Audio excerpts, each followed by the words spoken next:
War one side అయింది. మహాయతి కూటమి ప్రభుత్వం ఏర్పాటు చేయబోతోంది. మహారాష్ట్రలో మహాయతి కూటమి డబల్ సెంచరీ చేసింది. మహారాష్ట్రలో 288 స్థానాల్లో మహాయతి కూటమి 200లకు పైగా స్థానాల్లో స్పష్టమైన ఆధిక్యం దిశగా దూసుకెళ్తోంది.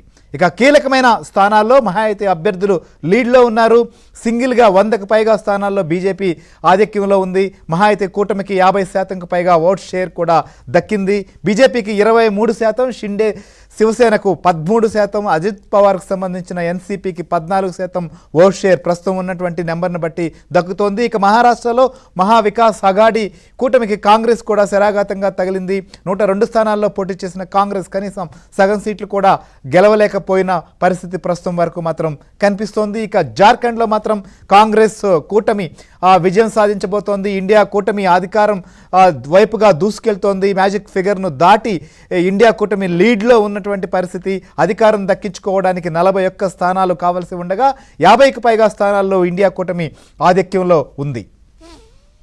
ఎగ్జిట్ పోల్స్ అంచనాలు కూడా తారుమారైనటువంటి పరిస్థితి. జార్ఖండ్ ఫలితాలు ప్రస్తుతం చూస్తే మాత్రం ఎగ్జిట్ పోల్స్లో ఎన్డీఏ కూటమికి పట్టం కడితే ప్రజలు మాత్రం ఇండియా కూటమికే ఓటేసినటువంటి పరిస్థితి ఈవీఎంలు తెరుచుకున్న తర్వాత చాలా స్పష్టంగా కనిపిస్తోంది ప్రస్తుతం. ఇక వైనాడ్ సంబంధించినటువంటి ఉప ఎన్నికల్లో ప్రియాంక గాంధీ 2 లక్షలకు పైగా మెజారిటీలో ఆమె ప్రస్తుతం కొనసాగుతున్నారు. భారీ ఆధిక్యం దిశగా దూసుకుపోతున్నటువంటి పరిస్థితి ప్రస్తుతం కనిపిస్తోంది. పుల్లారావు గారు నమస్కారం.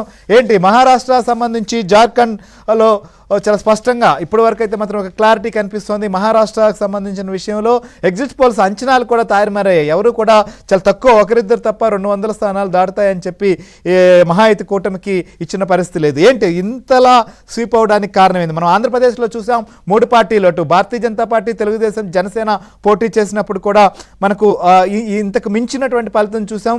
ఇక్కడ కూడా 3 పార్టీలు చేసినప్పుడు కొంత కన్ఫ్యూజన్ ఉంటుందేమో, ఓట్ ట్రాన్స్ఫర్ ఎలా అనేటువంటి చర్చలు కూడా జరిగాయి. కానీ క్లియర్గా మహారాష్ట్ర ప్రజలు ప్రస్తుతం పట్టం కట్టినటువంటి పరిస్థితి. ఎందుకు ఇలా?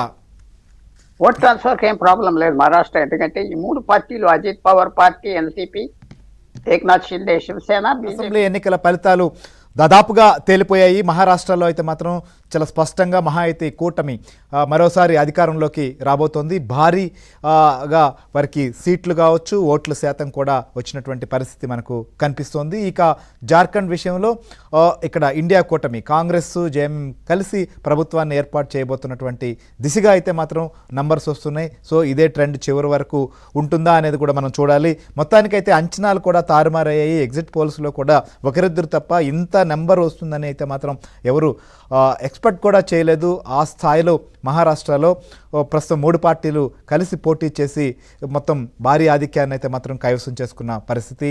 సో ఇక జార్ఖండ్ విషయంలో కూడా ఖచ్చితంగా ఇక్కడ సీఎంను అరెస్ట్ చేసిన తర్వాత ఫలితాలు తారుమారవుతాయని చెప్పి భారతీయ జనతా పార్టీ ఆశించింది. కానీ అలాంటి పరిస్థితి అయితే మాత్రం రాలేదు. జార్ఖండ్లో ఉన్నటువంటి ప్రజలు అక్కడ తిరిగి కూడా ప్రభుత్వాన్ని ఏర్పాటు చేశారు. ఖచ్చితంగా జైలుకు పంపినటువంటి విషయాన్ని, సీఎంగా ఉన్నటువంటి సోరన్ని అక్కడ ప్రజలైతే మాత్రం ప్రస్తుతం ఉన్నటువంటి ఫలితాలను బట్టి చూస్తే మాత్రం దాన్ని ఎవరూ కూడా హర్షించలేదు అనేది మాత్రం అర్థమవుతోంది. ప్రజాక్షేత్రంలో ఆయన ప్రస్తుతం విజయం సాధిస్తున్నటువంటి పరిస్థితి. ఇక వైనాడ్లో ఊహించిందే అయినప్పటికీ కూడా చాలా భారీ మెజార్టీతో ప్రియాంక గాంధీ గెలవబోతున్నటువంటి పరిస్థితి మనకు కనిపిస్తోంది. ఆమె మెజార్టీ కూడా భారీగా ఉండేటువంటి పరిస్థితి ఉంది. సో ఎవరు ఇప్పుడు అందరి దృష్టి కూడా మహారాష్ట్ర. ఎందుకంటే నంబర్స్ మనం చూసినప్పుడు భారతీయ జనతా పార్టీ సొంతగా 100కు పైగా స్థానాల్లో గెలుస్తోంది. కాబట్టి ముఖ్యమంత్రి ఎవరు అనేది మాత్రం మనం చూడాలి. అంటే ముందుగా అనుకున్న ప్రకారం ఏక్నాథ్ షిండేని కొనసాగిస్తారా, లేకపోతే ఫడ్నవీస్ తెరపైకి రాబోతున్నారా, ఏం జరగబోతుంది అనేది కూడా చూడాలి. వినేష్ గారు, ఏంటి అసలు ఇప్పటి వరకు ఎలక్షన్ పోలింగ్ ఈ వ్యవహారం అంతా కూడా క్లోజ్ అయింది. ఇప్పుడు వస్తున్నటువంటి నెంబర్ని బట్టి చూస్తే ఎవరిని ముఖ్యమంత్రిని చేయబోతున్నటువంటి పరిస్థితి? ముందుగా మీరు ఇంకొకటి అబ్జర్వ్ చేయాల్సిన విషయం ఏంటంటే, కేరళలో పాలక్కడ్లో కూడా భారతీయ జనతా పార్టీ లీడింగ్ లో ఉంది.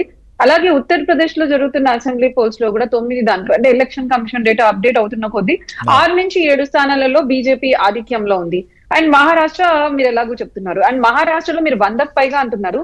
ఇక్కడ గమనించాల్సింది ఏంటంటే 118 నుండి 128 వరకు సీట్లు ఇస్తున్నాయి.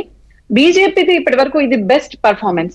అంటే 2009లో బీజేపీకి వచ్చిన సీట్లు 46, 2014లో 122, 2019లో 105 మనం చూస్తే. అంటే 46, 122, 105. కానీ ఈసారి కంటెస్ట్ చేసింది 152 సీట్లలోనే 125 సీట్లు